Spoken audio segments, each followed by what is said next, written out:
Recently এই ফটোগুলো upload করার পর অনেকেই জানতে চেয়েছে আমি কিভাবে এডিট করি, তো আজকে দেখিয়ে দিচ্ছি। তো প্রথমে আমি গুগলে চলে যাব আর এখানে কার্টুন আইস পিএনজি লিখে সার্চ করব। তারপর যে কোনো ইমেজ তোমরা ডাউনলোড করে নিতে পারবা তোমাদের পছন্দ মতো।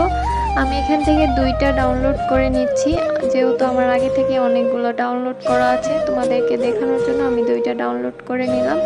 তারপর আমি ইনশুটে চলে যাব, পিআইপি এ চলে যাব। এখান থেকে তোমাদেরকে গ্যালারিতে নিয়ে যাবে। তারপর ওখান থেকে যে পিএনজিটা ডাউনলোড করেছো ওটা অ্যাড করে নিতে পারো। তোমাদেরটা যদি কাট আউট করা না থাকে কাট আউট করে নিবা, আমার আগে থেকে কাট আউট করা ছিল।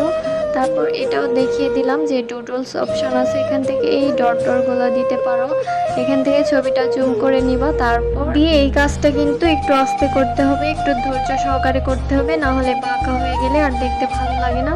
তো তোমাদের ইচ্ছে করে নিবা। তারপর আমি চলে যাচ্ছি স্টিকারে। এখান থেকে তোমাদের ইচ্ছে মতো স্টিকার ব্যবহার করতে পারো, আমার যেটা ভালো লাগে আমি এটা ব্যবহার করছি। তোমরা তোমাদের ইচ্ছে মতো ব্যবহার করতে পারো। এখানে তোমরা সার্চও করতে পারবা, যে স্টিকারটা নিবা এখান থেকে সার্চ করেও নিতে পারবো।